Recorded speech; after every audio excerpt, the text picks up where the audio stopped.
most civilized people are out of touch with reality because they confuse the world as it is with the world as they think about it, talk about it, and describe it. For on the one hand, there is the real world, and on the other, a whole system of symbols about that world which we have in our minds. These are very, very useful symbols. All civilization depends on them. But like all good things, they have their disadvantages. And the principal disadvantage of symbols is that we confuse them with reality, just as we confuse money with actual wealth. And our names about ourselves, our ideas of ourselves, our images of ourselves with ourselves. Well, the first thing I think you need to understand is that these people that you're comparing yourself to, you don't really know very well. What that means is that you see their shiny outside, but you don't see the reality of their life. You know, maybe you're in California, see someone speeding down the road in a convertible Porsche, and you think, oh man, what a lucky bastard. And the truth of the matter is that he's thinking about wrapping his expensive sports car around the next cement pillar that he comes close to. You know, you can't tell, and people have hard lives, and even people who are comparatively fortunate have hard lives. And so the ideal that you're observing that makes you jealous and resentful is in large part an illusion that's created by your own mind. My number one competition is me. It's always you versus you. You got to be the one to get up every morning, be disciplined, put in the consistent daily hard work, because that gains success. No coach, no trainer, no mentor, no boss can do it. You versus you. In order to have unbelievable choice and options in your life, in your pursuit of your dream, you must eliminate them. You must shrink your focus down to one thing, one business, one focus at one time, and master it and get great at it for an extended period of time. The irony of life is that the more you shrink your options in pursuit of your dream, the more it'll open them up in your life later. What are the things that are stealing your focus? Who are the people that are stealing your focus? And begin to eliminate these distractions. Get laser focused and obsessed on what you want. Be starving and hungry to get it. Be desperate to get it. The combination of desperation and hunger with laser focus over an extended period of time is the formula to be great at something. You should be grinding and you looking at the score. The score is what it is. The score ain't about to change because you looked at it. Keep playing the game. Keep grinding. Keep working. And that other stuff will take care of itself. And let me tell you something. I don't know if I'm number one or not, and I won't know. I won't go look at that list. Why? Because I'm too busy grinding. And some of you should be busy practicing, and you're staring at yourself in the mirror. And many of you cannot get to your level of success. You cannot get to dominance because you are worried about everything that's coming in your ear, guys. You got to learn to kill the noise. Who cares what they say? Dominance. Who cares what they think? Dominance. Listen to me. Nothing succeeds like success. You want to kill your haters. You want to shut them down. You want to kill the noise. Nothing succeeds like success.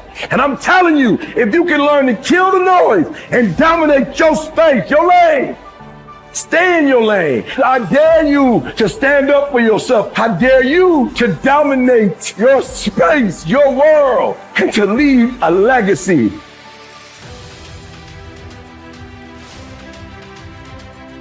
The things you think about determine the quality of your mind. If somebody handed over your body to a passerby, you would be furious.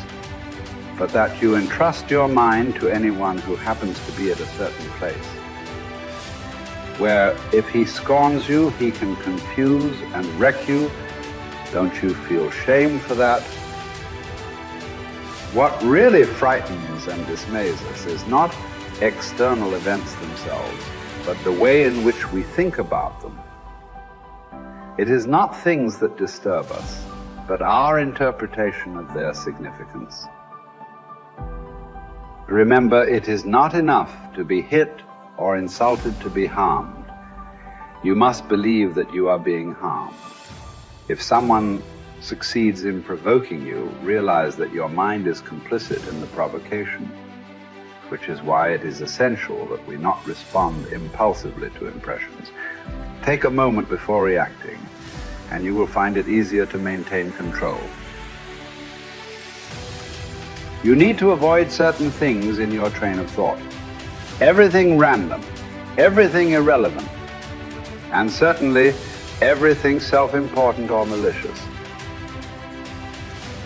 You need to get used to winnowing your thoughts so that if someone says, "What are you thinking about?" you can respond at once, and truthfully that you are thinking this or thinking that. When you decide that something must be done, then do it without ever being shy that you're seen doing it, even if many people will think differently about it. Because if you're doing something that's not right, avoid doing it. But if it is right, why would you be anxious of those that reproach you wrongly? If you want to make progress, put up with being perceived as ignorant or naive in worldly matters. Don't aspire to a reputation for sagacity.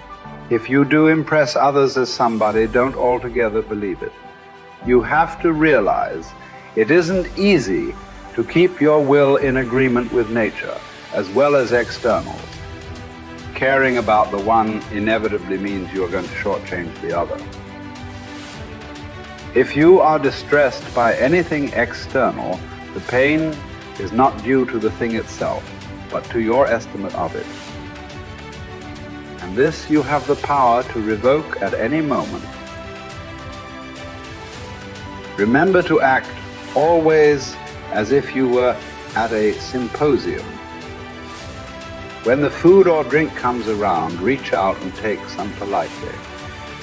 If it passes you by, don't try pulling it back, and if it has not reached you yet, don't let your desire run ahead of you. Be patient until your turn comes. Adopt a similar attitude with regard to children, wife, wealth and status, and in time you will be entitled to dine with the gods. Go further and decline these goods even when they are on offer, and you will have a share in the gods' power as well as their company. That is how Diogenes, Heraclitus, and philosophers like them came to be called and considered divine. Never let the future disturb you. You will meet it, if you have to, with the same weapons of reason which today arm you against the present. Limiting one's desires actually helps to cure one of fear. Cease to hope, and you will cease to fear. Widely different as fear and hope are, the two of them march in unison like a prisoner and the escort he is handcuffed to. Fear keeps pace with hope. Both belong to a mind in suspense, to a mind in a state of anxiety through looking into the future.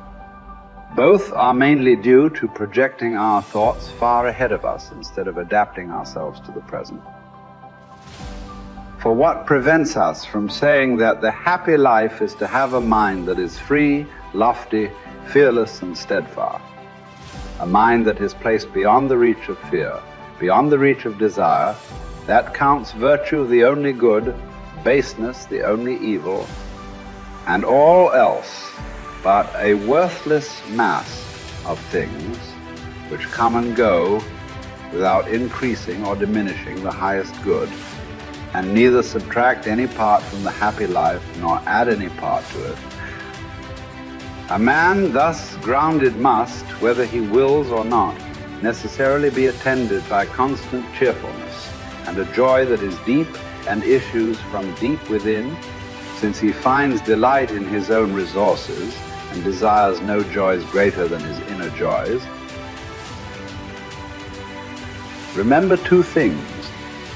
One, that everything has always been the same and keeps recurring, and it makes no difference whether you see the same things recur in 100 years or 200, or in an infinite period. Two, that the longest lived and those who will die soonest lose the same thing. The present is all that they can give up. Since that is all you have, and what you do not have, you cannot lose. My advice is really this. What we hear the philosophers saying and what we find in their writings should be applied in our pursuit of the happy life. We should hunt out the helpful pieces of teaching and the spirited and noble-minded sayings which are capable of immediate practical application, not far-fetched or archaic expressions or extravagant metaphors and figures of speech, and learn them so well that words become works. No one, to my mind, lets humanity down quite so much as those who study philosophy, as if it were a sort of commercial skill, and then proceed to live in a quite different manner from the way they tell other people to live.